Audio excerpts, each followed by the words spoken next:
Hi, and welcome to another edition of Right on Rangers Live, coming at you after a disappointing 3-0 loss at the hands of the Los Angeles Dodgers.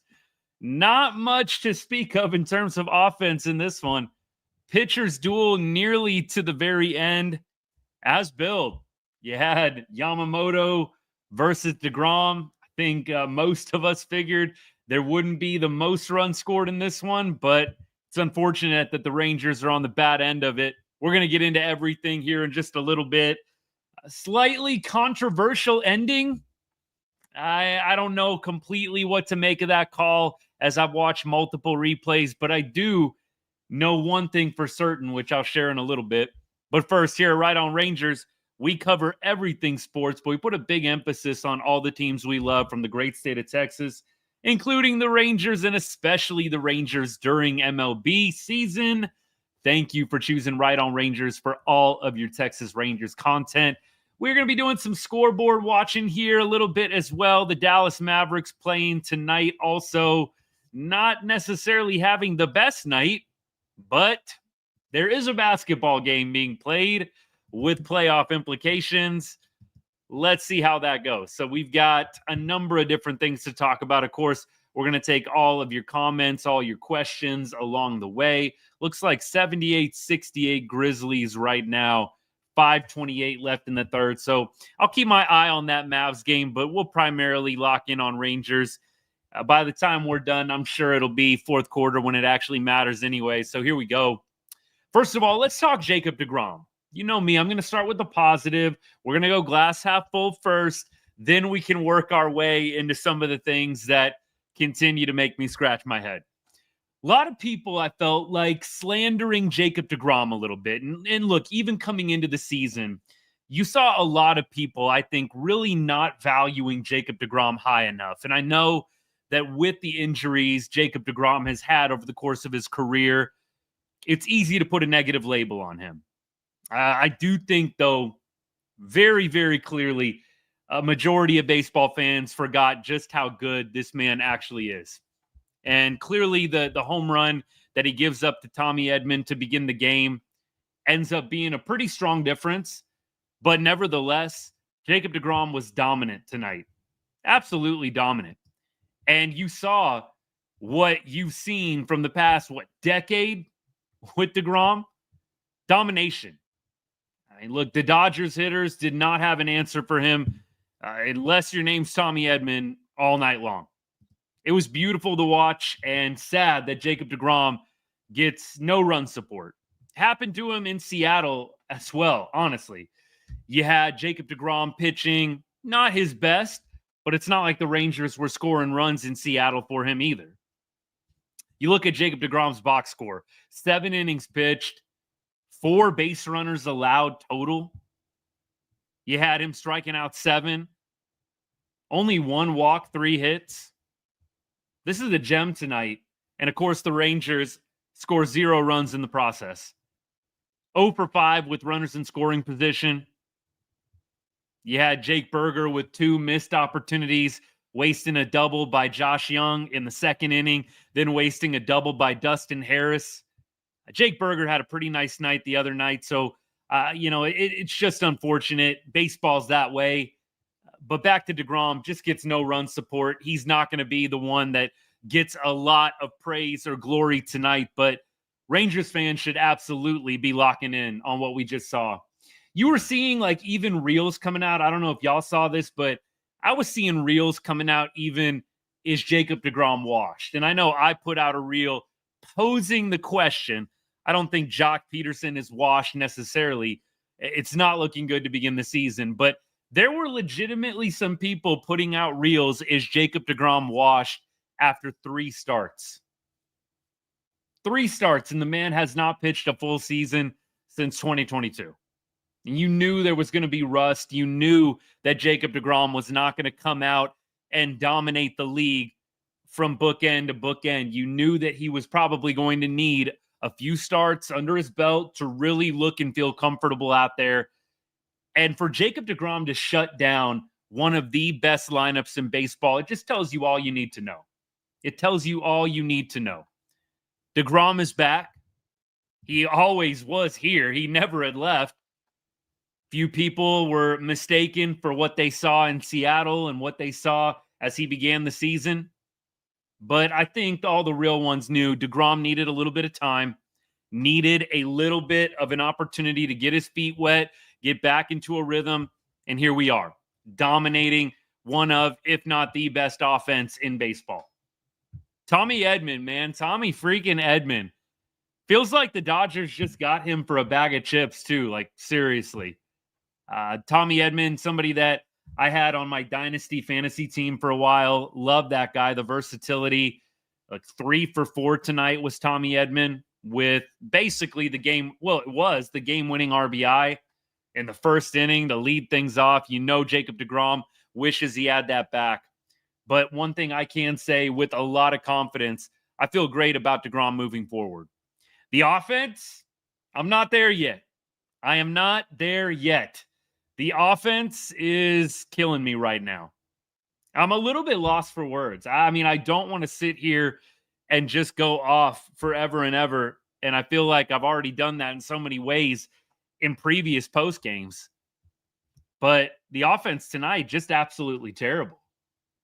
I do not understand, and I will continue to not understand why Jock Peterson is hitting third. I do not get it. I don't have any issue with Jock staying in the lineup. I know some of y'all out there want to see Jock out of the lineup. Look, I get some comments, some DMs, DFA. Look, he's not getting DFA'd. I mean, we can say it to be reactionary. Jock Peterson's not going to get DFA'd. He's getting paid $18.5 million. There's no use in DFAing Jock Peterson. Could we start with moving him down in the order? Do we have to have Jock Peterson hitting third, getting prime RBI opportunity? And I tweeted this out during the game. It's a really, really, really nice thought. Very kind of Bruce Bochy to waste RBI opportunities in order to have a little feel-good moment. We move you up to the 3 spot. We inject the confidence into you. And suddenly Jock is hitting out of his mind, freaking raking all over the yard. It's a really, really nice thought. The reality is Jock Peterson is hitting 057 and is 0 for his last 37 at this point. Why on earth would you hit him third? I don't get it at all. You can move him back. I said this last year with Marcus Semien when we forever talked about moving Marcus out of the leadoff spot. I still feel the same this year, by the way. Some of y'all that have been listening to the show for a while, you know this. You can always move Jock Peterson back. It's okay to pencil him in the 7 spot. He starts hitting again, and then you move him back. I mean, I don't know if the coaching staff is just unaware of this fact or what, but Jock Peterson hitting third is killing this team right now. It can't happen. You cannot continue to give Jock Peterson these opportunities. Make him hit 7th, 8th, 9th, whatever. Stop putting your worst hitters currently in the top 3 of your order. Marcus, good to see him getting a hit tonight. I know he struck out a couple of times, but at least he got on the board. Jock Peterson, there's no excuse hitting him third. There is no science to it. There's no methodology to it. This is clearly just Bruce Bochy feel. I think it's going to work. There's nothing that supports doing this except for a coach's feel for the game. And right now, it's off. I'm sorry. You're not going to tell me, even in a week, if Jock starts hitting, that right now, looking back, it was a good idea to do this, to hit him third in the middle of an 0 for 34. I don't care if the dude reels off 10 homers in 10 games. You're never going to convince me that tonight Jock Peterson should have been hitting third. I don't get it. I'm at a loss. I would be extremely surprised. I don't even want to say I would be surprised. I wouldn't be surprised, actually, to see Jock hitting third tomorrow. I would be dumbfounded, shocked, I would be at a loss for words to see him penciled in again in the 3-hole tomorrow. Probably going to happen. Probably. Because every other time it made sense to stop doing it, we just saw him hitting third again the next day. I am at a loss, y'all.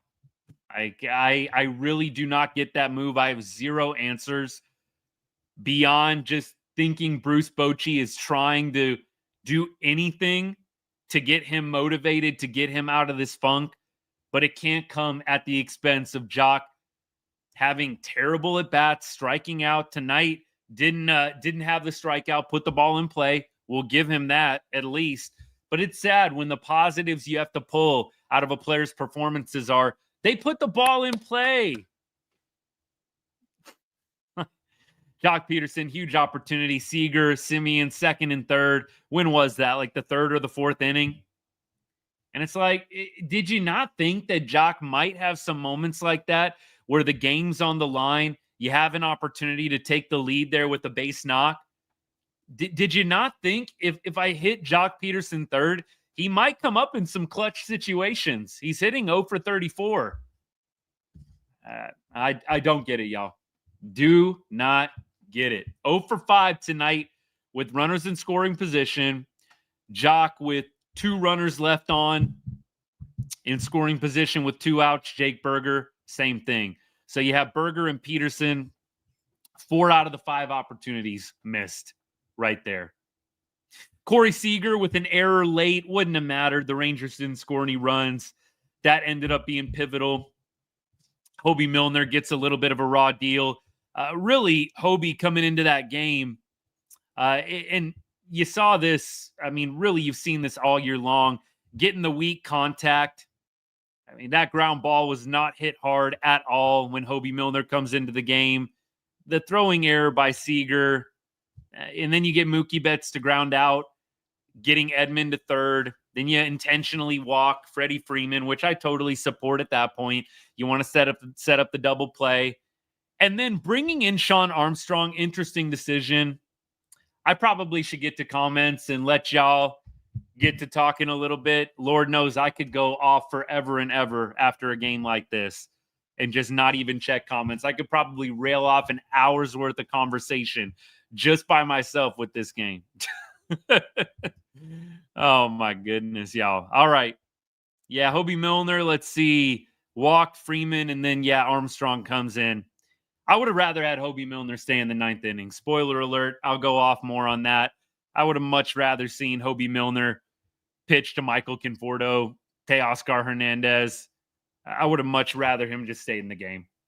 All right, here we go. Let me get all the way back to the top, y'all. Appreciate all y'all hanging out. Rough night to be a Rangers fan. Rough night to be a Mavs fan so far. 96-80 right now. Memphis is up. Oh, man. Yeah, last night I didn't hop on, Ryan. Appreciate you commenting, bud. Yeah, last night didn't get on. Tonight, tomorrow, Sunday, we'll be live after every Dodgers game. Macklin, what's good, man? Totally tough game. Can't even get the rally going, Macklin. I totally agree. That is my thing. Like, this team, in 2023, you saw the Rangers rally a lot. It was like down 5-0, no problem. Rangers can come back. You do feel like last year and this year, it just feels really, really tough to overcome a 2, 3, 4-run lead. Like maybe 1 run, maybe even 2 runs, not insurmountable. Feels like 3 or more is like a 10-run deficit with this club. And then look, they did well to fight back against Tanner Scott in the 9th. Josh Young, I got a little bit of a bone to pick. I don't know if that was fair or foul. It looked like it was foul. But Josh Young, you cannot stop running on that play. I really feel like if Josh Young actually sprints and just runs hard the entire way, granted, I know he thought it was foul, I think he probably beats it out and the game continues. But to watch him kind of stop 4 or 5 feet short and start whining, it's just not a great look. I don't like that. I'm sure Josh will probably own it after the game, at least privately, if he doesn't say it out loud to the media. But You can't stop running. The game's on the line.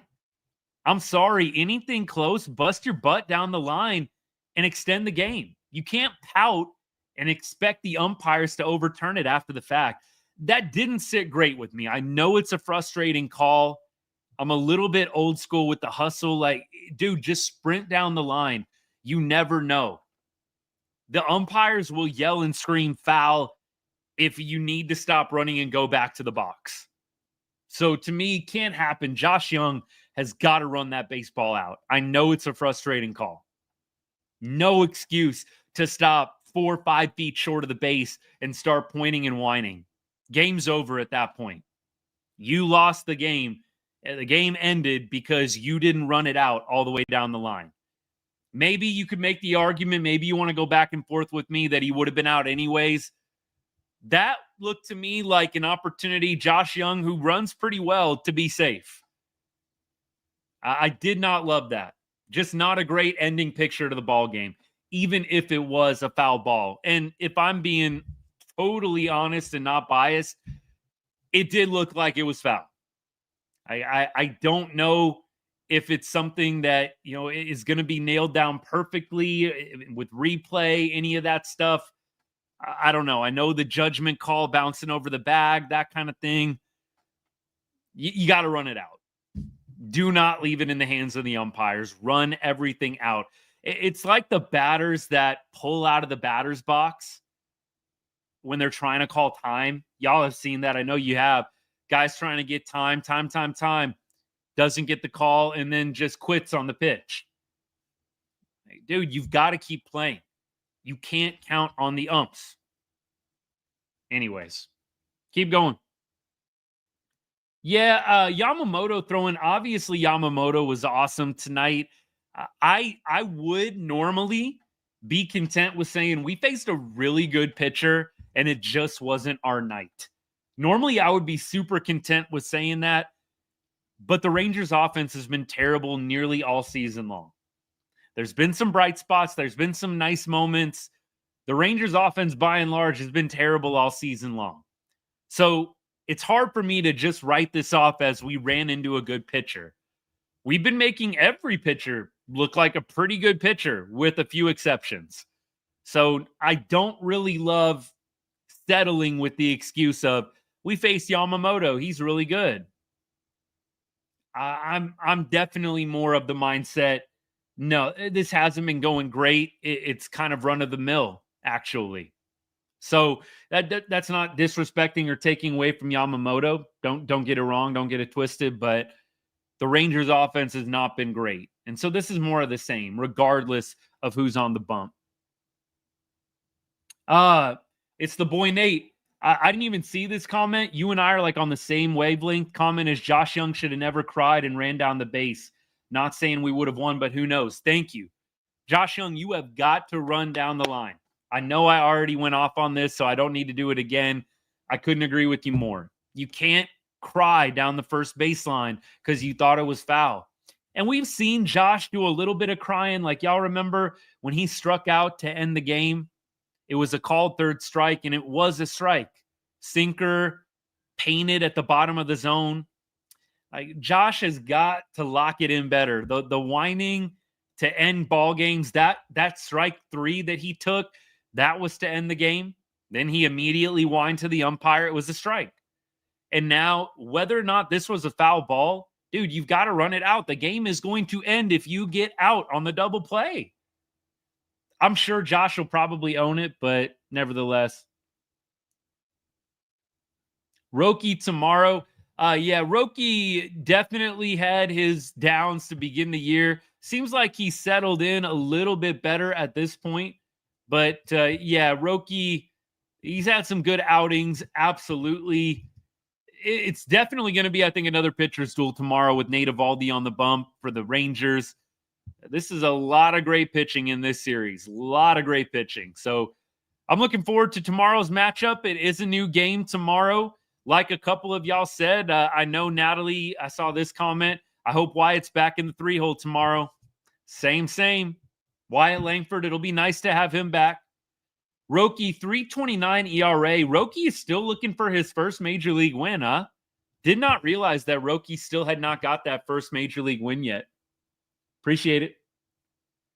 Jock needs to be sent down to reset. I see a lot of people commenting he needs to do the phantom IL stint. Look, regardless, just move the dude down in the order, please. Just move him down. Hit him 7th, 8th, 9th. I think he could probably do with having a couple of days off. But my theory is they were always going to play him for this Dodgers series. Like, you weren't going to sit him against his former team. You're looking for anything to get him going. Even I would have thought to myself, maybe against his former team, there's a little extra juice. Maybe we'll see the Jock that we signed for $18.5 million. It didn't happen tonight. Maybe it'll happen Saturday or Sunday. If Jock goes 0 for the rest of the series, I don't know how next week you can pencil him right back in. I'm not saying that you bench him, but you could give him a series off. You really could at this point. I don't think there's anything wrong with doing that. You can give Jock Peterson a series off. All right, I got to keep going here. Let's keep going. Offense needs to find their consistency. Totally agreed. Yeah, Caden, this is actually a really good point. Caden, if you're still hanging out, appreciate you. The comment, it's a YouTube comment. I know y'all on TikTok can't see it. But think about it from this perspective with Jock Peterson hitting third. So you have Corey Seager hitting right in front of Jock. Jock's in an 0 for 37. If there's a big moment in the game, what do you think they're doing with Corey Seager? They're walking him to get to Jock. And maybe Jock beats you, but you totally live with that as an offense. I would much rather make it difficult. And, you've got Wyatt Langford or you've got somebody else. I know Wyatt's obviously coming back tomorrow. But there are a number of other players on the Rangers right now that you would at least think a little bit harder about intentionally walking Corey Seager if you had behind him. I'm not even questioning it. It's not even a debate. Put up 4 if you got Corey coming up in a big spot and you got Jock Peterson sitting behind him. Well, how he's playing right now. I mean, maybe there's a place in time when Jock is nailing the ball out of the ballpark, raking, that you wouldn't be saying this. But right now, I don't think there's any question. You're walking you're walking Corey Seager to get to Jock Peterson. 100%. Stogie, I don't know if they are going to get swept, but I think it's going to be tough to win the series, just doing the math. I'll be there on Sunday saying, let's go Dodgers. Boo. Hope you see an L, but that's all in good fun. Rangers are going to get swept at home. I'm sorry, bro. No, I'm not there yet. Hard Chuck, Jock does need an off day. Totally. Needs an off day, no doubt. Tommy Tanks, I will say, Tommy Edman, a guy, like I said, I play fantasy baseball. I used to be in a dynasty league. It got a little too complicated for me, and it required a little bit too much attention.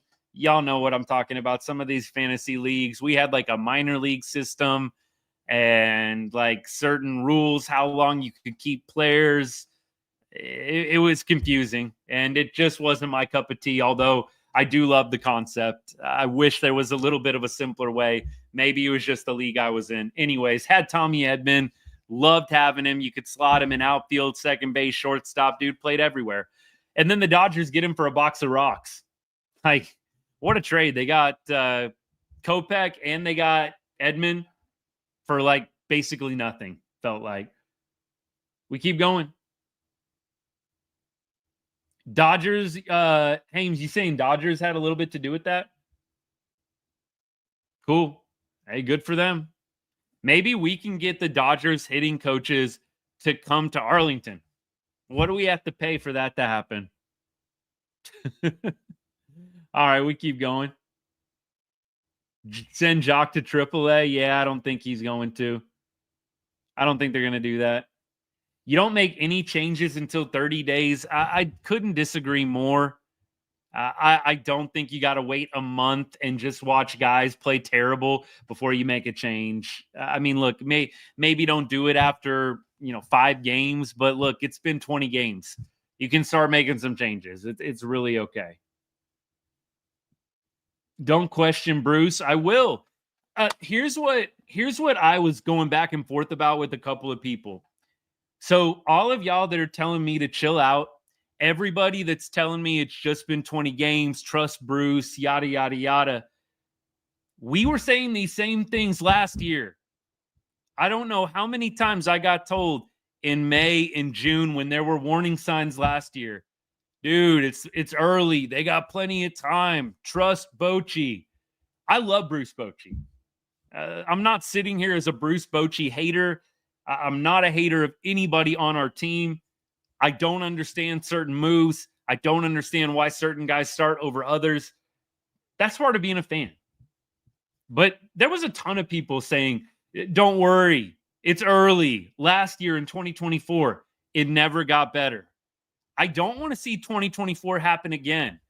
And the same things that caused 2024 to get off to such a bad start are the same things that are causing concern at this point.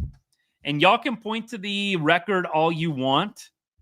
Best record in the American League or one of the tops in the American League. I'm not buying it.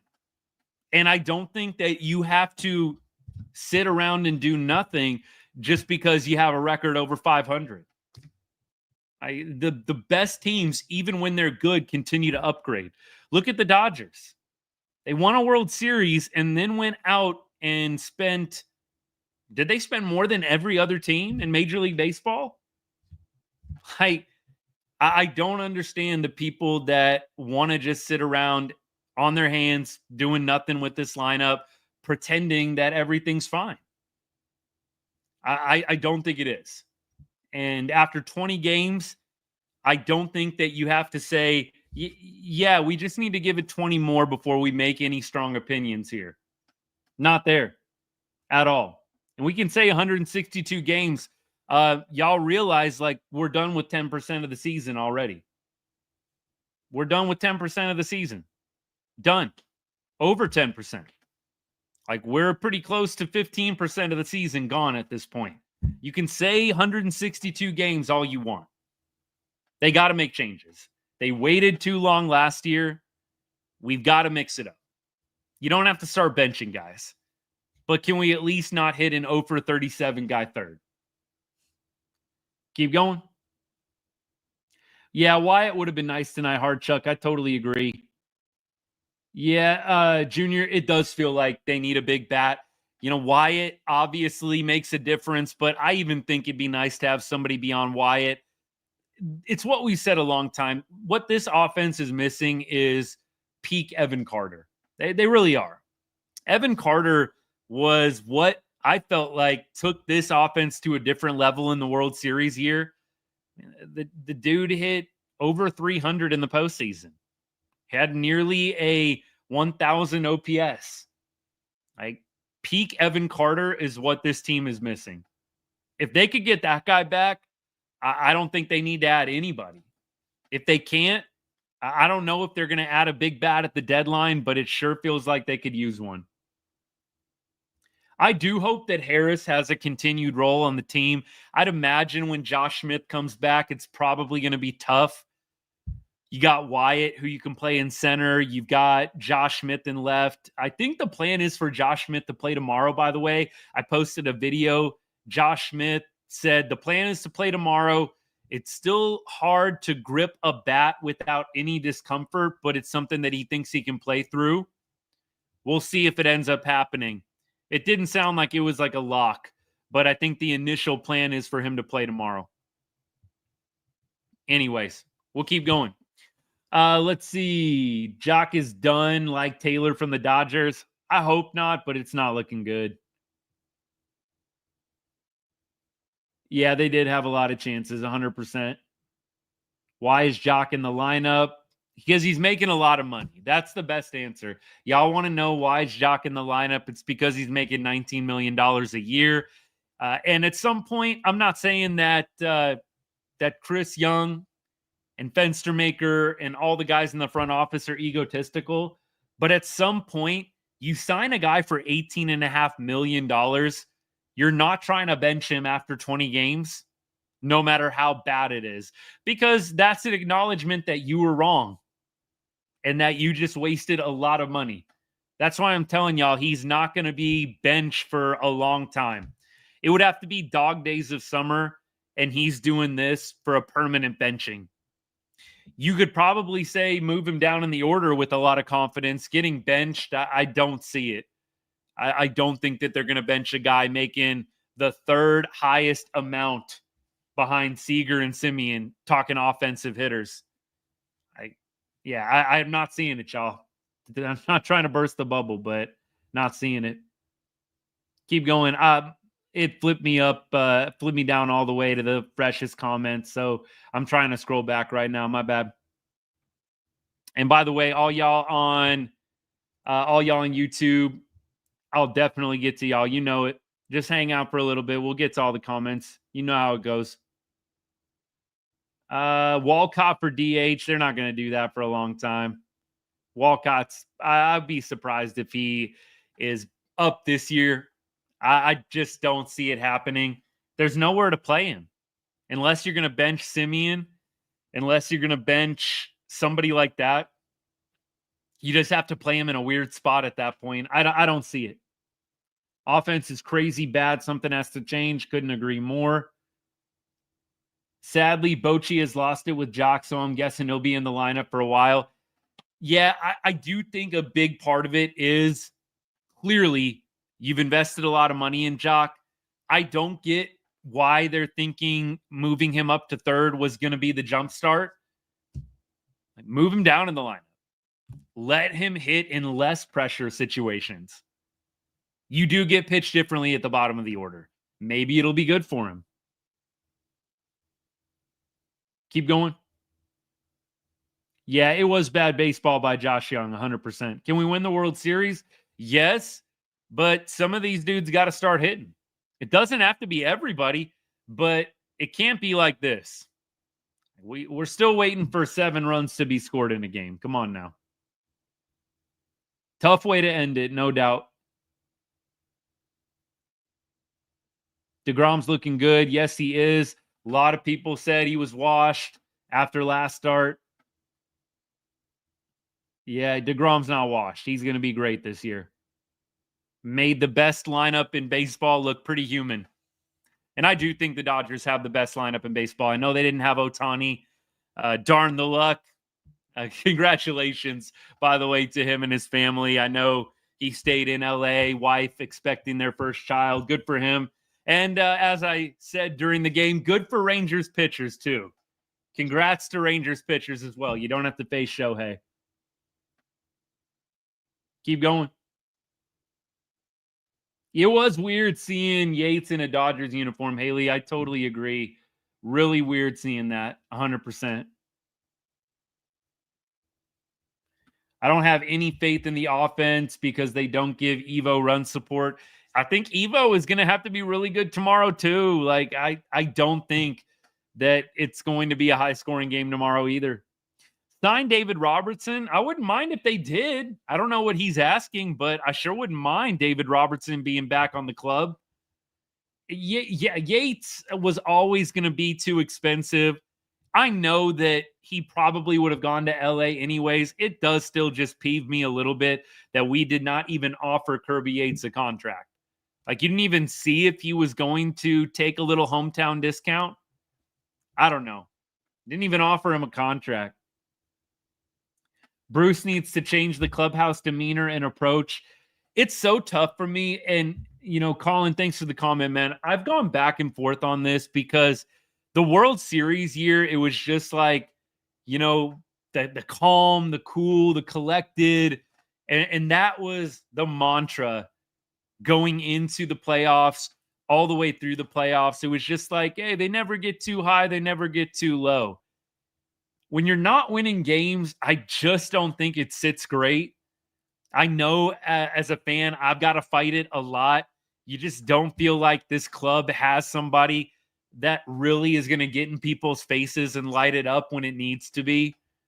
Like, it can't always be like, we're fine, we're fine, we're fine. They're going to start hitting. They're going to start hitting. They're going to start hitting. Those are the lines that we've gotten since 2024.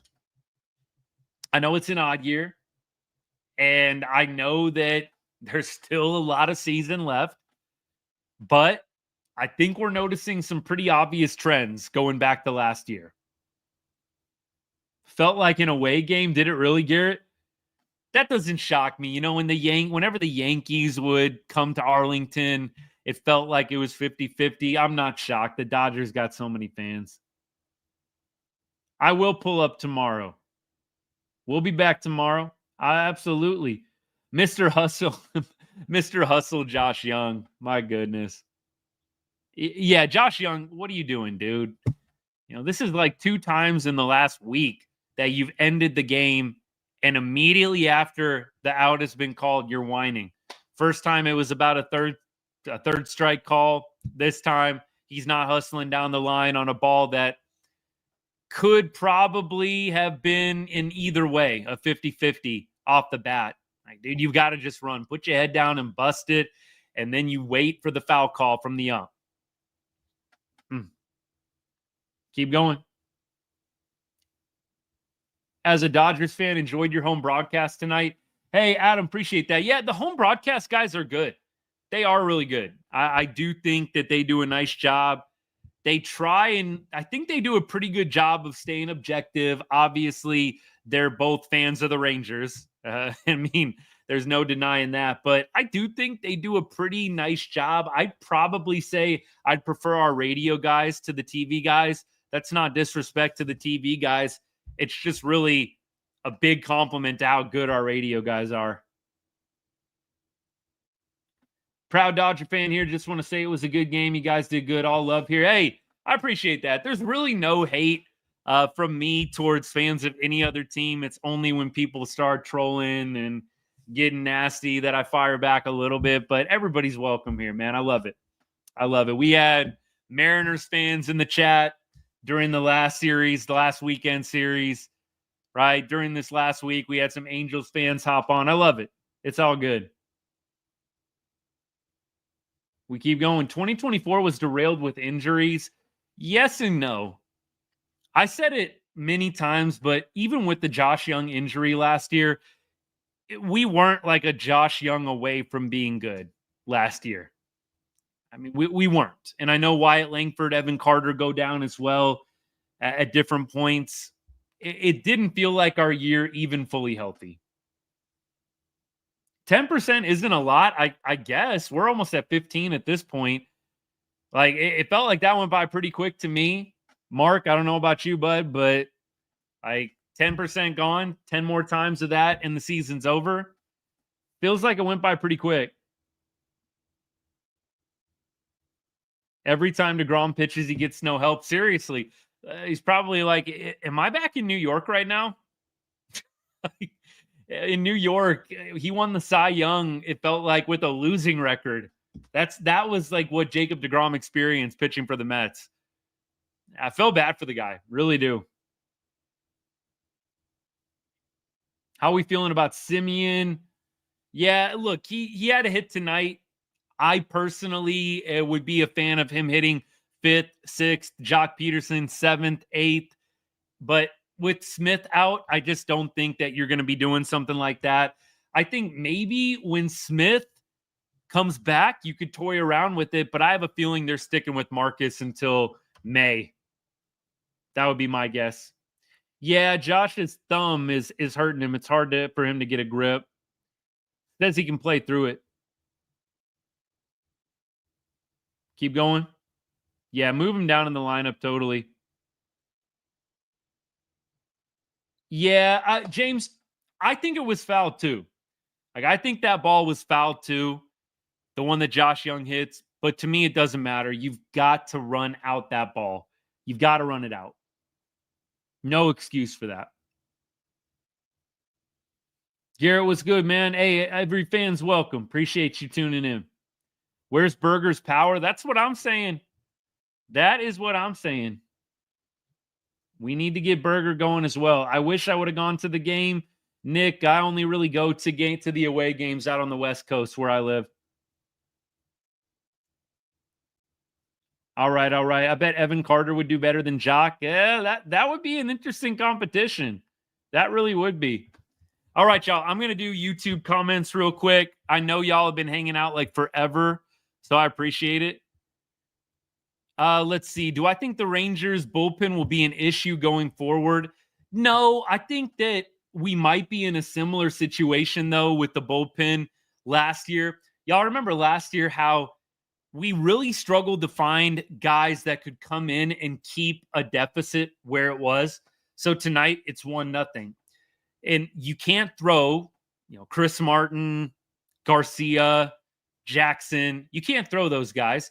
They did throw Hobie Milner today, which I thought that was probably your best option. I actually would have rather seen Hobie Milner stay in the game. I know they're bringing in Armstrong for the righty-righty matchup. I would have rather seen Hobie Milner face Hernandez. I just think Milner is going really well right now. Had a little bit of tough luck. Corey Seager with the throwing error that gets Tommy Edman to second. I think Milner had a little bit of tough luck in that inning, but I would have rather Hobie Milner face Teoscar Hernandez in that situation. I think it was gifting the Dodgers something there to bring in Armstrong. I know that Armstrong is definitely maybe on the upswing. He's had a few nice outings in a row, but just not the guy I wanted to see with the heart of the order up. But I think the Rangers will maybe struggle with that a little bit. Macklin, it's a great question. I feel really good about the Rangers when they have a lead. My thing is when you've got a 2-run deficit, a 1-run deficit, a 3-run deficit, who do you have that you can consistently rely on that's not Garcia, Martin, Jackson? So from that angle, I would like to see somebody develop a little bit more into that primary guy or guys that can come in when the game is within reach and you need it to stay right where it's at. Keep going. Eric, what's good? I don't know if you're still hanging out or not, but appreciate you tuning in. Yeah, doing well minus the outcome of the game. It's a new day tomorrow. Sun will come up tomorrow, as they say. Wyatt's coming back. It would make sense to put him back at 3. I totally agree with that. Keep going here. Gio, what's good, man? If you're still hanging out, yeah. The Rangers don't ever change the lineup. They do not change it easily, I should say. Yeah, I'm definitely with you on that. And it's something that you kind of got to live with Bruce Bochy. Definitely a guy that is someone not to knee jerk, not to change things emotionally. I think sometimes it can be a little bit detrimental when you're sticking with guys that clearly need to be hitting at the bottom of the order or getting a couple of days off. Their losses have really blown this year. 7-0 lost. That's a given. Lost tonight. Disappointing. Yeah, when you lose with great pitching, Robert, it is always disappointing. 100%. Aaron, what's good, man? Yeah, you didn't miss a ton. There were some interesting moments in this game, but check it out tomorrow. Rolando, totally agree with you. Like I do think that whenever Rangers fans get negative about a player or criticize a player, I just think we're speaking facts. Jacques is 0 for his last 37. It's okay to say that out loud. But that doesn't mean when he comes up to bat, I'm hoping he gets to 0 for 38 or 0 for 40. Like, I'm not hoping Jock continues the 0 for streak. That's what I think some people get twisted. Like, nobody's rooting for these guys to fail. We love the Rangers. If Jock does well, the Rangers are doing well. But it's 100% okay to say, could we not hit the 0 for 37 guy in the 3-hole? I mean, I think it's perfectly okay to say that at this point. Keep going here. Corey Seager and Dustin Harris were great today. I'd love to see Dustin Harris maintain a solid role, a solid playing time role. I don't know what that's going to look like. What it would probably look like is Harris DHing or playing in the field. If you like Harris better in left field than Josh Smith, which I do. I mean, if you're talking defensively, I'd rather have Dustin Harris in left field than Josh Smith. And I think Josh Smith is a great defender, but obviously more of an infielder by trade. I think the big thing is, and we've had this discussion a couple of times, like when Wyatt Langford came up into the league, you guys remember how we had Wyatt Langford DH in, and it wasn't going great for him. Not that he did terrible the entire time, but when we made Wyatt kind of the DH for a couple of weeks, 2 or 3 weeks last year, it wasn't his best 2-3 week stint. And we talked about some guys, it is tough for them to DH. It seems like you'd be able to shut it on and off, but some guys really do need to be playing the field to be locked in fully. And so I say, if Josh Smith can DH, you would definitely rather have Dustin Harris playing left field. If it's an issue and Dustin Harris can do the DH thing and stay consistent with the hitting, then yeah, you go with Josh Smith in left. And this is assuming you're benching Jock Peterson, which I don't really think they're going to do. But at this point, I would love to see Dustin Harris get a series. Give Dustin a series over Jock. Maybe it's next series. I don't know if it's going to be this one. Jock Peterson playing his former team. Unless there's a lefty throwing, I find it hard to believe that they're going to bench him. But I would not mind seeing Dustin Harris get the next series at DH or in left field and you move Josh Smith to DH. Jock Peterson already had off days. He just needs to be moved down, just like Marcus Semien. Gio, was it like actual off days, or was he just off because there was a lefty on? I mean, to me, that's the kind of the difference there, right? I mean, if it's a lefty who's starting, naturally Jock is going to be on the bench. So were they like true mental, like, dude, you are in a terrible way and you just need to take off? Or was it more just like, there's a lefty out there. You don't play anyways. I don't know. Keep going.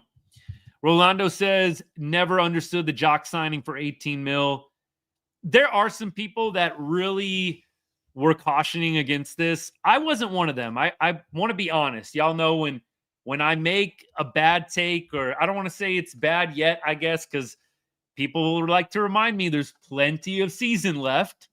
So I don't know if my Jock Peterson take when we signed him is a bad one yet. But I will say this, the concerns that you're mentioning, Rolando, they weren't concerns that I had.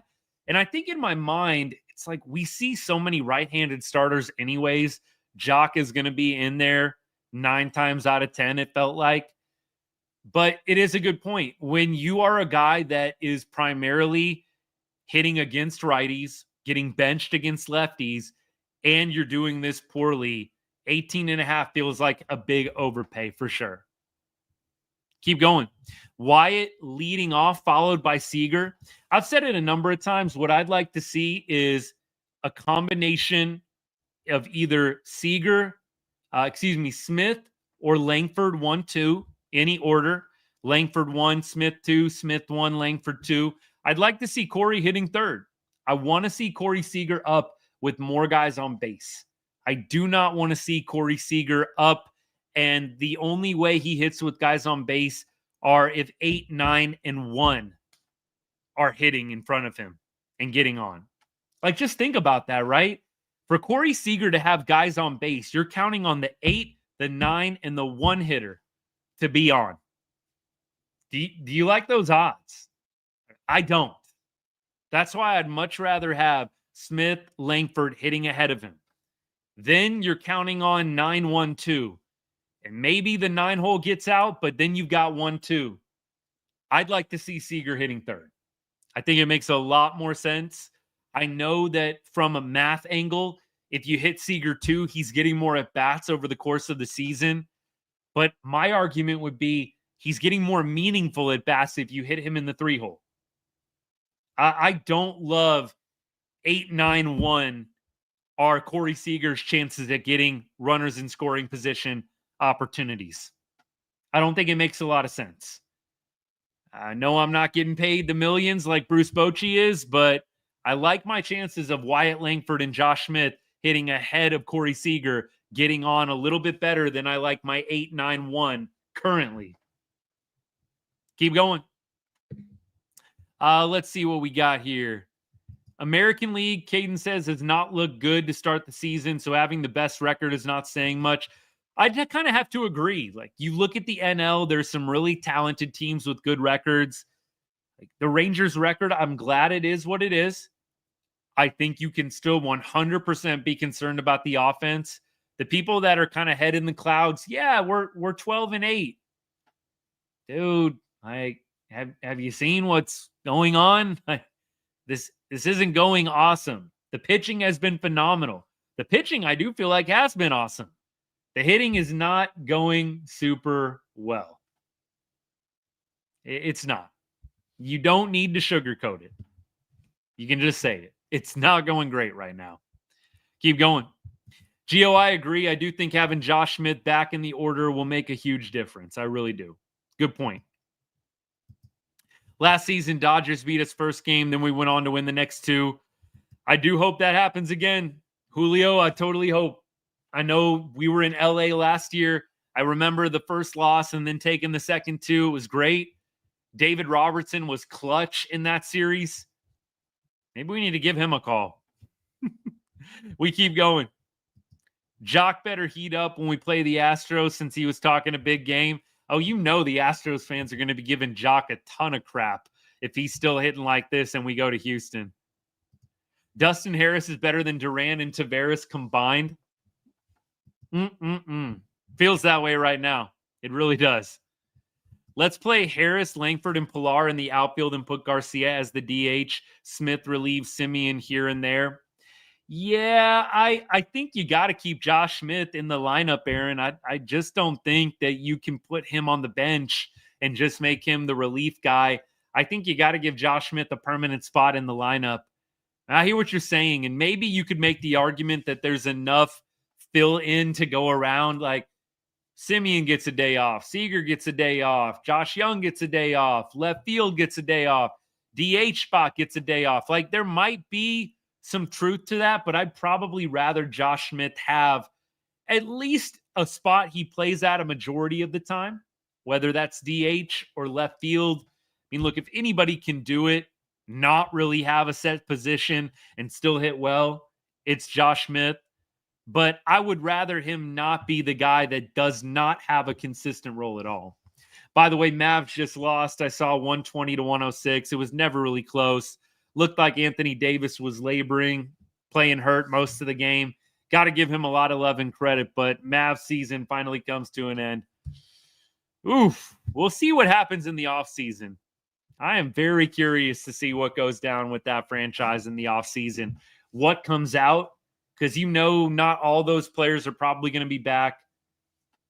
We'll talk more Mavs later, but I'm very curious about this offseason. We keep going. Let's see.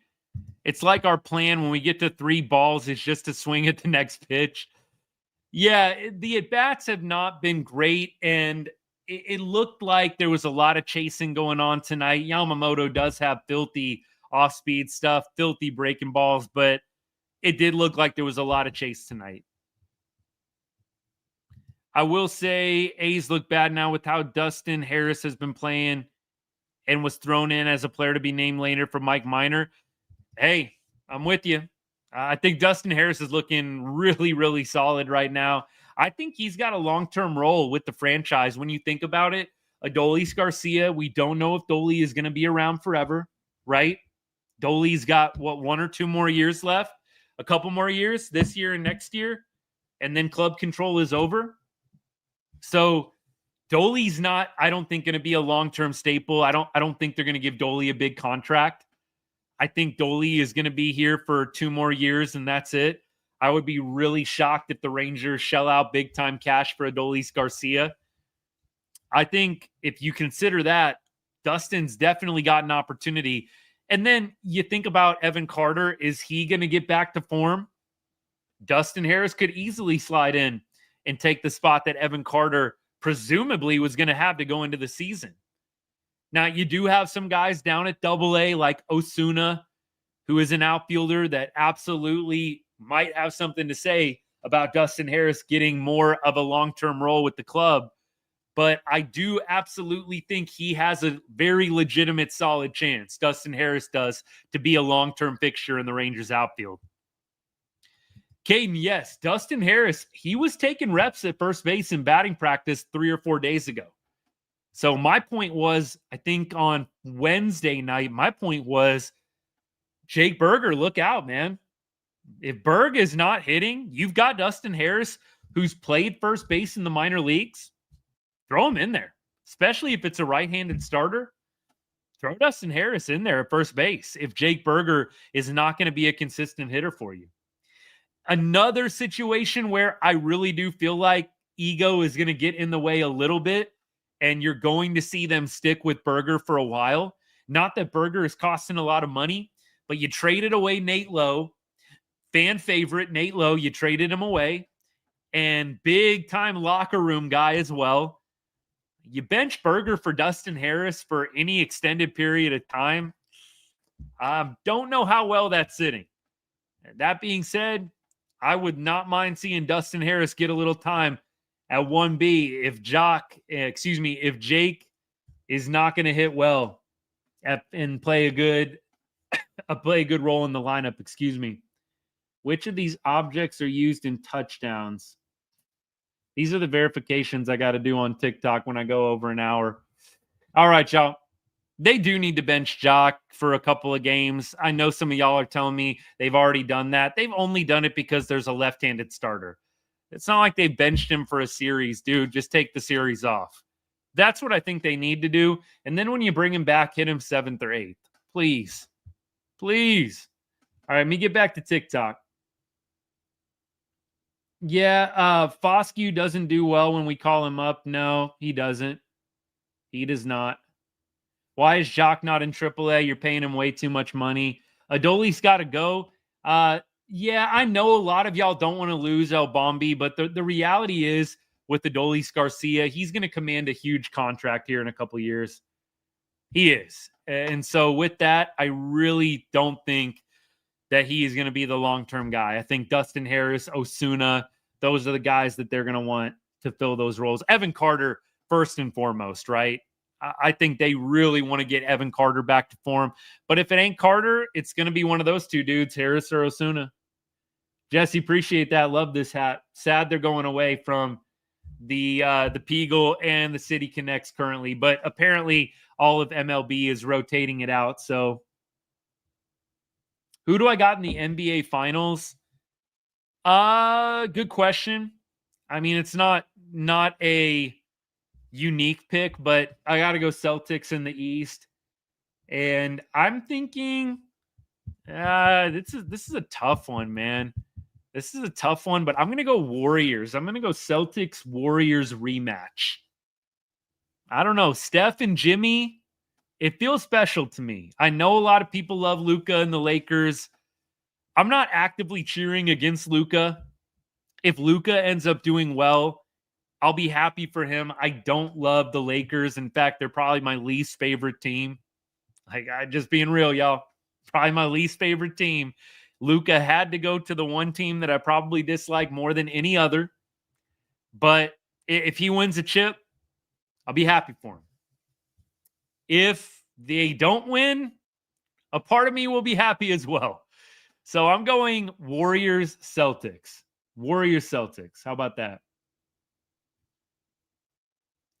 Let's see. Can't have anyone batting in your third spot. 057, 100%. Darvish. Yeah, I'm scrolling backwards, so it's kind of tough. Love you, Darvish. Miss him. Miss you, Darvish, for sure.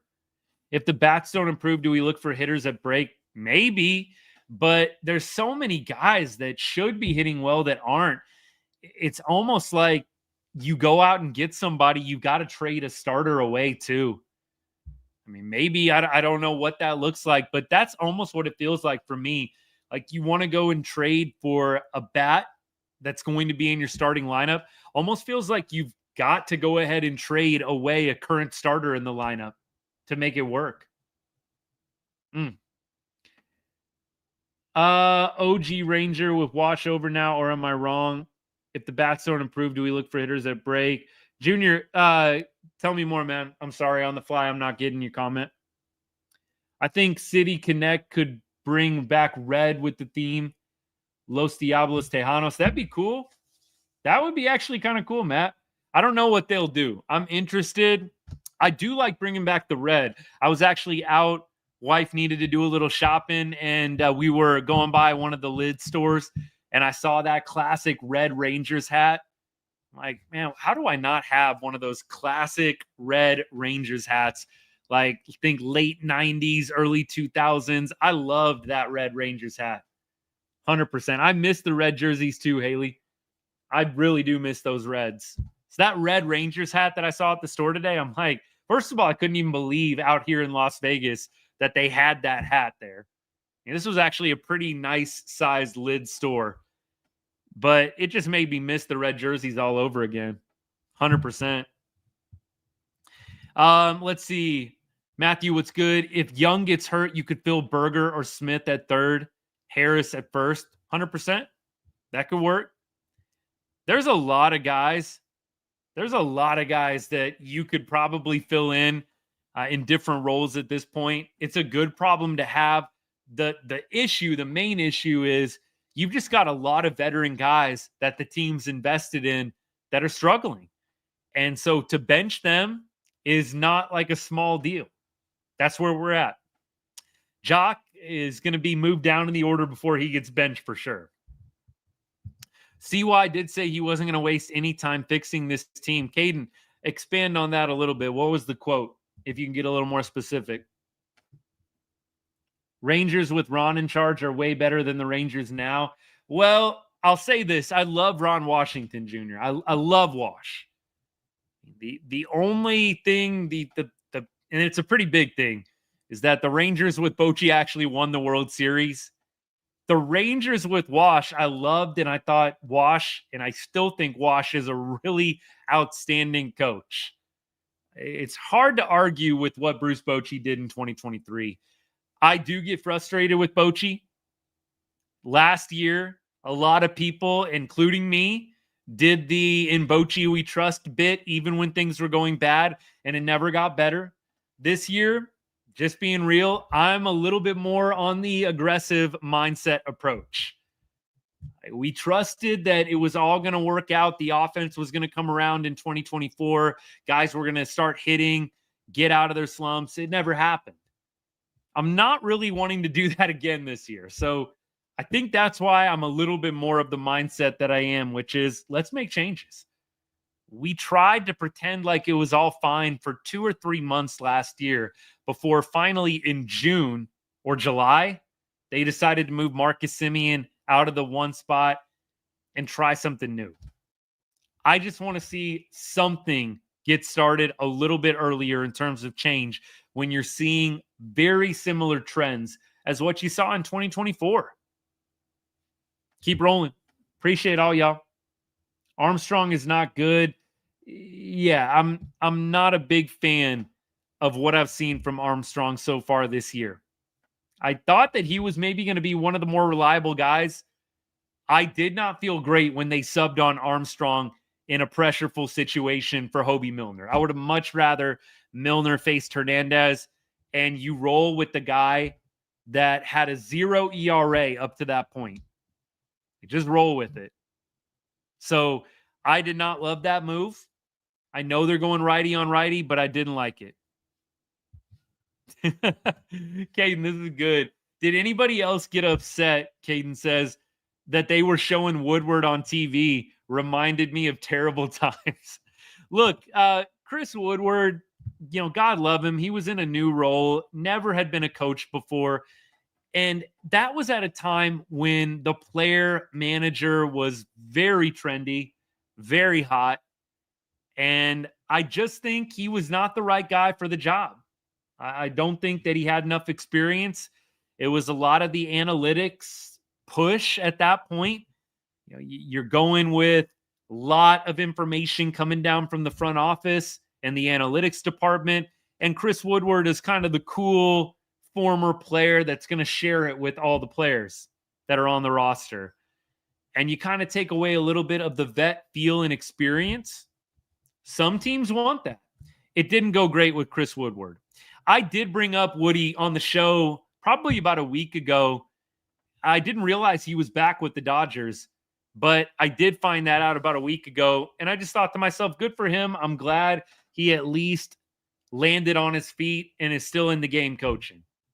I don't know if he's ever going to get another head coaching opportunity, but I will say when I do think Chris Woodward, I don't think best years. I actually think, kind of a forgettable tenure in Rangers history. I mean, we got Seager and Simeon. That was awesome. And maybe you could say Chris Woodward played a role in that with his former connection to Corey Seager. But nevertheless, forgettable years in terms of achievements, win-loss, that kind of stuff. Keep going. Favorite Rangers pitcher all time? Oh, absolutely Nolan Ryan. I mean, I can't go away from Nolan Ryan, favorite Rangers pitcher of all time. I mean, look, there's some close seconds for me. And I won't say like these are who was the best per se, but just my favorite. So like Nolan Ryan's one of them. I love Yu Darvish. Love Yu Darvish. Wish he could have been a Ranger for life. Again, this isn't like me saying these are the best Rangers pitchers ever, but just guys that I really enjoyed cheering for. Kenny Rogers, another guy I really love. I loved watching him pitch. Thought he was just a guy that always grinded it out. I didn't necessarily have the most beautiful or overpowering stuff, but just like a true pitcher. I don't know. Those three guys stick out to me the most. There's other guys in there as well. Like I know Cliff Lee only pitched for us for half a season, but that was beautiful. Like poetry in motion watching Cliff Lee pitch for us in the postseason. I could go on and on. There's a lot of guys. Andy says, I think we would have won tonight if Wyatt was there. Oh, well, on to tomorrow. I think Wyatt would have made a difference tonight because he's probably hitting 3-hole, and I like Wyatt's chances with Seager on second or Seager on third, Simeon on second, instead of having Jock Peterson up there. So I agree with you from that perspective. Michael agreed. Go Rangers, babe. Go Rangers. Yamamoto, look, I think Yamamoto had a great game. The Rangers had their opportunities against Yamamoto tonight. It didn't work out. I did not feel like, man, we just don't have any chance against this guy. I felt like, this offense just is what it is. We don't have a great chance against anybody right now. So I can't say, and I'm not trying to be salty, but I can't say I felt like it was Yamamoto tonight. That's the reason. This offense is not hitting well. I know Dodgers fans, maybe you don't know that, but this has not been a great offense all year long. We've had great pitching. That's why we got so many wins, truthfully. So Yamamoto, not taking anything away from him, but this is a lot more about the Rangers in a really terrible rut than I think it is about Yamamoto being dominant. That's just my take. Take it or leave it. Appreciate all y'all hanging out. Let me do a little box score cleanup here. I don't know if I really want to, but we'll clean it up. How about Dustin Harris, though, hitting 400? Dustin Harris hitting 400 right now, 1.133 OPS. I am on board with Silas. I am on board with the Peterson chant, the Go Jock Go chant. Rangers Savant, by the way, if y'all don't follow Rangers Savant, do that right after you get off this live. Rangers Savant is awesome. Love that guy. Awesome work. I like how he gets into kind of what I would call the nerdier side of baseball. I'm a big stats guy. Here on the show, I'll definitely throw out batting averages, OPS, all that kind of stuff. But I don't get into all the analytics. I love Rangers Savant's content. Highly recommend. If you go and look him up, Instagram, Facebook, TikTok, he's pretty much on everything just like I am. Would highly recommend it. But he put out a video bringing it back full circle, asking people to do the Go Jock Go chant. I'm all for it. Whatever that guy needs to get going, I want to see it happen. Just to bring it back to what I said earlier, I don't want to see any Rangers player fail or do poorly. I want Leote to be a 300 hitter. I want Jock Peterson to hit 40 home runs this season. It's not happening, and I'm going to be real about the struggles they're having. It doesn't mean that that is what I would like to see happen. I think some people get it confused sometimes. Keep going. Can Harris please DH? That's kind of what I'm saying.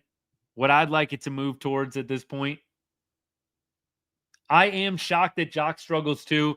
I've loved Jock Peterson for years now. I wanted the Rangers to sign him last year. They didn't for whatever reason. I think they could have used the 2024 version of Jock Peterson. I was pumped when they signed him. So I'm shocked that he's not doing well either. I hope that Jock Peterson and the chant tomorrow really is what ends up propelling him. That would be freaking sick. Y'all remember Trey Turner last year? We brought this up on the live on Wednesday night, how they did it for Trey Turner. And that was just in 2024. The Phillies all gave him a standing O. Trey Turner was like crazy struggling. They gave him the standing O at Citizens Bank, and the dude took off from there. I would love if that was Jock Peterson's reality. Yeah, Jock's never been high batting average. I've been schooled by a lot of ball knowers, if you know what I mean, that are out there. That batting average is not really the best stat to be using in any kind of arguments. Look, I'm an old school guy. Like, batting average to me is what I grew up on. I'm just naturally going to go to it. I really don't care if it's not the best stat. I don't think it takes a freaking, no pun intended here, baseball savant. It doesn't take a baseball savant to understand that an 050 whatever average, Jock's at 057 right now, doesn't take a baseball savant to understand that an 057 average isn't good. 057 is not great. So let's keep it simple. We can argue about what the best stat is that truly determines how well or how poorly a player is playing. Can we stop arguing, though, when a player's hitting 057? I think we can all be real that it's not going well. OPS, though, is 228. That's not too much better for Jock Peterson. But I will say this. The chant, Go Jock, Go tomorrow. I'm looking forward to seeing it on TV. I hope that it makes a difference. If you're going to the game tomorrow, do the chant. I would be doing it 1,000,000% if I was there. You would hear me. I'd be one of the loudest people there every single time. If that's what we're doing, I'm all in. I don't want to see Jock continue to hit 057. Sasaki going to shove. Peterson struggles against the off speed. Look, Roki is good. Roki's good. I don't necessarily know if he's going to shut down the Rangers or not. But I will say this, the Rangers aren't playing great right now. So the chances of Roki pitching well are probably fairly high. Tommy Tanks. Man, wish the Rangers would have gone out and got Tommy Edman. Shoot. Am I right? Tommy Edman would sure be nice to have on the Texas Rangers right now. I don't care if we had Marcus Semien already. Dude can play everywhere. Third, outfield, DH. I'd love to have Tommy Edman. I had no clue why the Cardinals got rid of him. Like, Tommy Edman felt like one of those typical Cardinals players too. Just hard-nosed, just kind of plays everywhere. I don't know. I don't know why they got rid of him. Maybe a Cardinals fan can explain that one to me. I would have never gotten rid of Tommy Edman. Love that dude. Cost the Rangers tonight. Yeah, Dodgers keeping him was a steal, Danny, 100%. Kirby Yates, Fields, it was weird. It was weird seeing Yatesy against us. And the 1-2-3 inning didn't shock me in the least bit. Watching Kirby Yates go 1-2-3 against us, yeah, I just was not shocked at all. Danny, 100%. Love this. Gonna miss this next year. The City Connects are amazing. I think next show I'll debut the Peagle bobblehead. I got the Peagle bobblehead finally in the mail. Somebody was gracious enough to send it my way. Very, very appreciative for the generosity there. So I'm looking forward to it. I think Nate Lowe behind me is going to be going off the shelf. I think I'm finally ready. I wasn't quite ready when we traded him. I love Nate Lowe. One of the Rangers players that I just always pulled for, even when he was struggling. But I think we're going to be replacing Nate Lowe with the Peagle bobblehead. Now, if I can get my hands on one of those Josh Young baseball card bobbleheads, I'm really cooking with gas. Aaron says injury history on an expiring contract. Cards moved him while he had value. Cost-saving move. Got it. Okay. Ignorant to the Tommy Edman situation. Just always had admired him as a player from afar. So, Aaron, appreciate you tuning in, and thanks for adding that in. I know you follow the Cardinals a little bit better than I do, a little bit better than most. So, the Dodgers re-signed him, yes? Guys, I lock in on the Rangers. I catch the big stories. I vaguely remember that the Dodgers re-signed him. Is that right? Anybody know what the contract was on Tommy Edman, by the way? If you got the Tommy Edman contract numbers, I'd love for you to put it in the chat. Nate Lowe reminded me of Mr. Ed. I know exactly what you're talking about. That's pretty funny, actually. Hey, Sarah, what's good? Thanks for tuning in. Sarah's comment says Dustin Harris in left field, Wyatt to center field. If Josh Smith is out, 100%. If Josh Smith is good to go for tomorrow, I'd love Dustin to stay in the lineup, either DHing or playing first base, one of the two. Hey, appreciate the follow. Thank you so much. Bramos, appreciate it.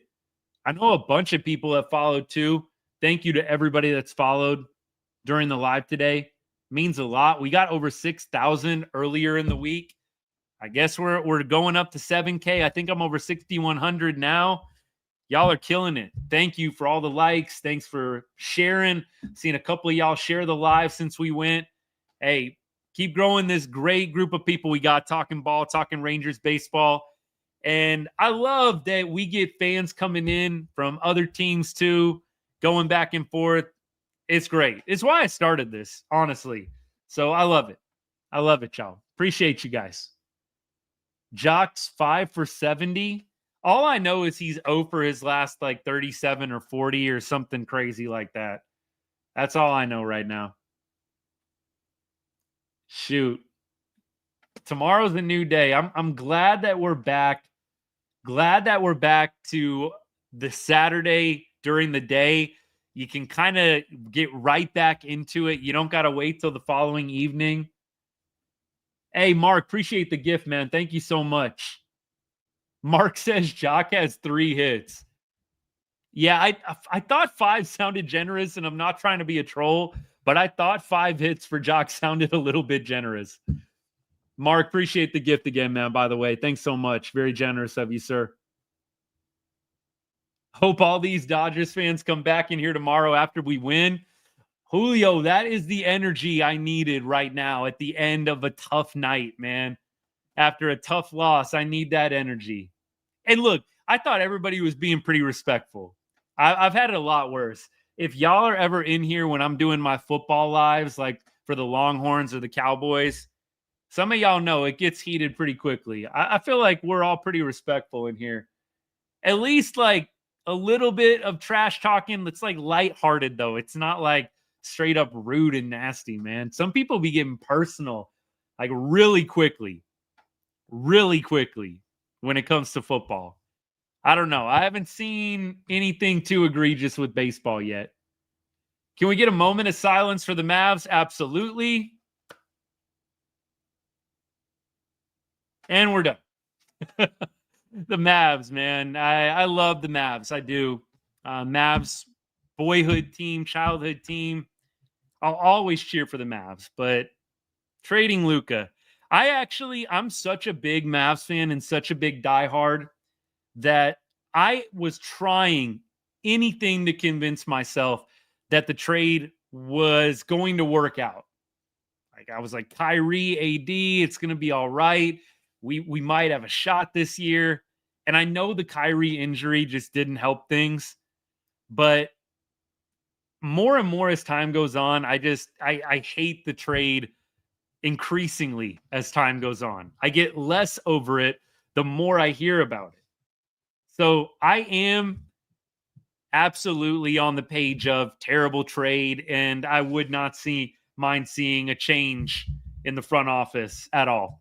And I know I'm just putting it nicely and respectfully right now, but the interview, by the way, did y'all see Luka's interview? That got me, man. Dude's breaking his phone after hearing the news of getting traded. They brought out the phone that he threw against the wall in the interview. Every time I hear more of details about this trade, it kills me. R.I.P. Lucas phone, 100%, Sarah. 100%. We do mind the Astros, though. I love the play on words there. Very punny, Aaron. The Astros fans do get a little bit feisty in the chat.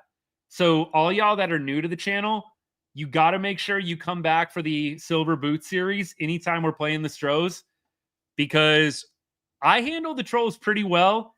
I think the people that have been listening to me for a while now can vouch. We handle the trolls pretty well, but I never mind the strength in numbers.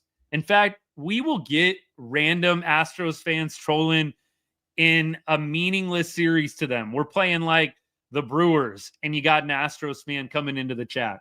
So y'all come back for that Silver Boot series. I would love to have the extra backup. Eric, 100%, 100%. Worst trade. Probably the worst trade in history. Eric, this is what I'd like to think. Here's the comment for all y'all that can't see on TikTok. Eric on YouTube says, and Eric's been following the channel for a while, so I appreciate you, bud, a lot. Eric's a Mariners fan, and he says it's all family in here. Thank you. Those are the vibes that I aspire to. It's all family in here. You know what? If you love baseball, I'm 100% good with you. Really, no matter what team you're a fan of. I could even probably get on board if you're an Astros fan, you're respectful, and you love baseball. I could probably get on board. Doesn't mean I'm going to love the Astros. Doesn't mean I'm going to cheer against them with like every ounce of my being and enjoy it when they lose. But I can talk ball with anybody. Anybody. Actually, one of my best friends, one of my really good friends that I coach with, he's an Astros fan from Houston. Love that guy. Hate the team that he follows, but great dude. And I can do baseball yapping with just about anybody. Keep it respectful. That's all I ask. Keep it respectful. And if you're going to do a little trash talking, hey, as long as it's not getting personal. I don't love when it gets personal. It's just a game. It is something that I am super passionate about, but keep it respectful. Little trash talking's fine. The personal attacks, though, is where I'm like, nah, that done at that point. It's not that deep where we got to start getting personal. Keep going. Wyatt Langford hit a bomb in the minors, and Evan Carter's officially starting cooking. Rangers enthusiast, what did Evan Carter do tonight? What did Carter do tonight? Did he like go 3 for 4 or something? Hey, I'm happy to hear it. Evan Carter, any positive news on Evan is good news, so I am happy to hear it. There's no such thing as an Astros fan that truly loves baseball. Astros is where I draw the line. All right, y'all. Maybe we're not going to agree. Hey, I grew up in Texas, and I've got multiple buddies that are Astros fans. You know, I try not to hold it against them. Like I said, as long as you're not going over the line, I'm pretty straight, but it is hard. I'm not going to lie to y'all. Trash talk is encouraged when mentioning the Astros. Agreed. And you guys are like lighting it up with the puns because clearly Trastros, I can get on board with all that stuff. Like that's 100% legit true anyways. I had the worst fans I've ever encountered in front of me tonight. What was going on? Tell the story. Drop it in the chat. Story time, chat.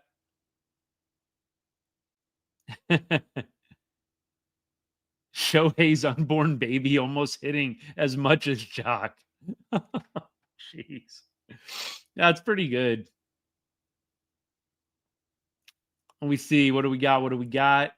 No Miro, no Robertson. Stars, unfortunately, are toast. I don't know. One of my best friends, he is thinking, despite the injury, Stars are going to do quite well. I'm going to go with his positivity. Keep going here. Judge versus Ohtani. Who takes the number 1 spot for the best in the league? I got to go with Shohei. As an Astros fan, I don't mind the hate, but I still don't hate the Rangers. Texas love, man. Look, I got to admit, I definitely love the game of baseball. But there are teams that I don't mind losing, and the Astros are one of those teams. But fans of the team, as long as you keep it light, keep it respectful, I'm totally all good, honestly. Teach Rangers fans how to unmirror their video on live. Is that supposed to be like a diss? I don't know. Honestly, I don't even care about the mirroring thing. Never cared enough about it to even fix it. I didn't know that bothered y'all so much. I bet I could figure it out though. Honestly, I just haven't even cared. I finally fixed it for YouTube though. So if like the mirroring thing bothers you, go over to YouTube. I'm sorry. Might I add they did not stand for God Bless America? Oh no. Oh no. Let me keep going. I gotta scroll back up for this. Yeah. Dodgers fans. Dodgers fans, I feel like are pretty hit or miss. You get some very casual Dodgers fans, and then you get some diehards. And look, there are some very respectful diehards, but yeah, I think that's any fan base though.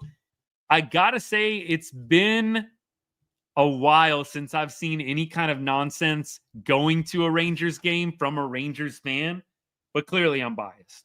Clearly. All right, y'all. We about to wrap things up a little bit here. I hope the Rangers get the W tomorrow, man. I hope so. What was I doing? Evan Carter. That's right. We were talking Evan Carter. I was like doing a Google search and like surfing around. I'm like, what am I looking for? Evan Carter stats. Let's see what we got. So tonight you had the Express versus the Aces. Let's see what we got. So it is. Oh, Garabito pitched tonight. Garabito got lit up tonight, by the way. 2 2/3, 5 earned runs. Yikes. Garabito got lit up. Carter went 0 for 4 tonight. Who said that he was lighting it up? Rangers enthusiast, was that you getting my hopes up? Rangers enthusiast, you told me that Evan Carter was like killing it.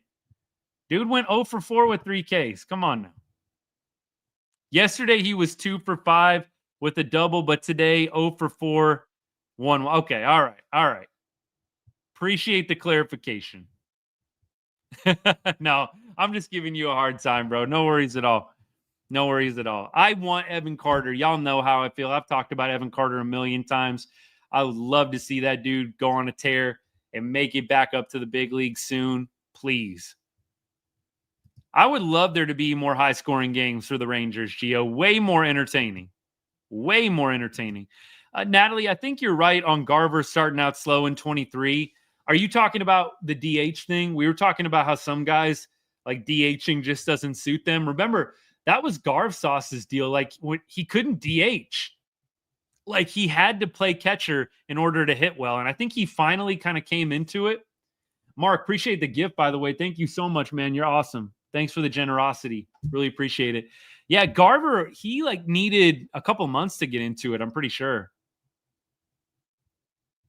All right, let me keep going. Wrap things up. Evan Carter needs to go back to his 2023 bat. If only it were that simple, Gio. If only it were that simple. I know you haven't mentioned Leote today, but heard you saying the other day we should have traded him back in 23. Wanted to remind you that he was the one who worked a walk in game 1. He was. He did work a walk in game 1. I was at that game. But Rolando, here would be my comeback, my rebuttal to that. You know, it's really hard to keep a player that is not consistently performing just based on one moment in time. And look, Leote getting that walk, it was huge before Seager hits the game-tying home run. It was awesome.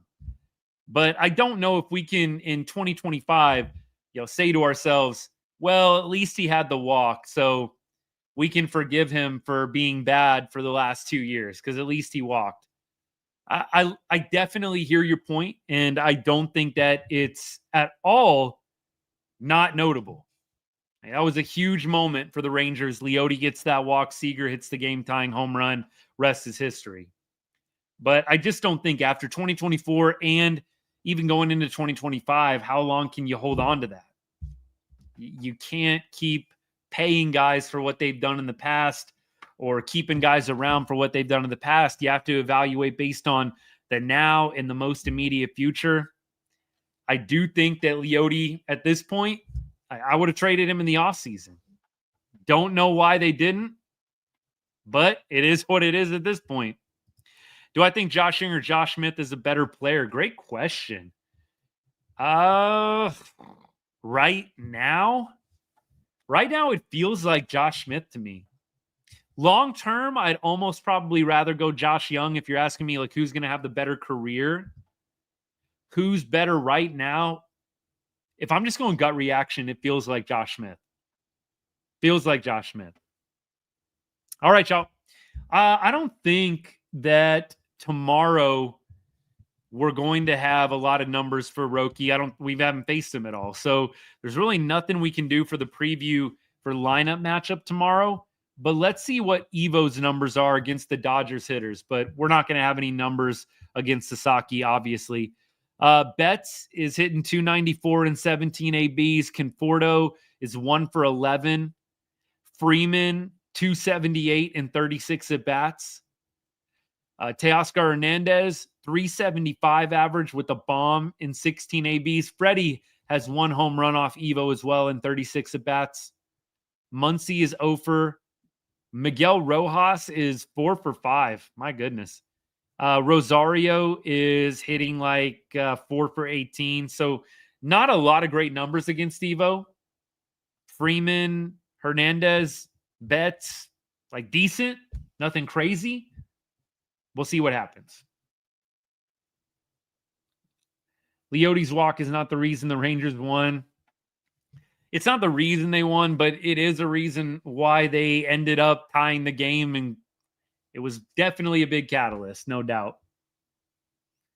We'll see what happens tomorrow, Jackson. I don't know. I think tomorrow with Evo on the bump, it probably is going to be the best shot. We keep going. Right now, it's Josh. Great answer. Great answer. The answer is yes. Do I think Ohtani is overrated, underrated, or perfectly rated? I would say probably perfectly rated at this point. I think a lot of people might have Shohei fatigue. MLB does put that dude on the front page like literally every day, but I do think he's pretty perfectly rated. No, Rangers enthusiast, you're good, bro. I was just honestly giving you a hard time. No worries at all. No worries at all.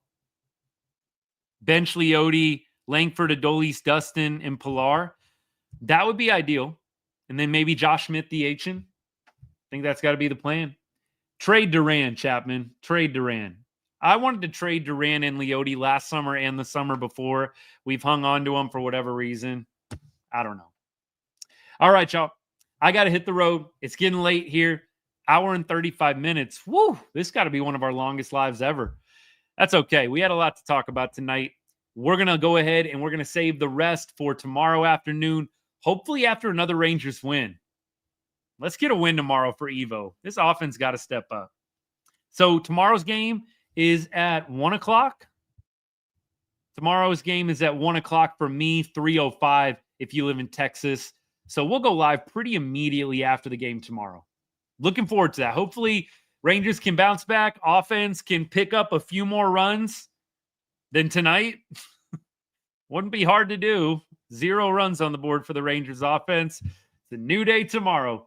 Appreciate all of y'all hanging out, all of the comments, questions, all of y'all that liked the live while we were going, that shared it with somebody. Appreciate all the new followers as well. Thank you so much. It means a lot to me. We'll look forward to getting back at it tomorrow afternoon, early evening. And I'll probably have a video out at some point in the morning or around lunchtime before the game starts. Something to recap tonight, so look for that. But grateful for all y'all. Hope you have a great rest of your Friday night.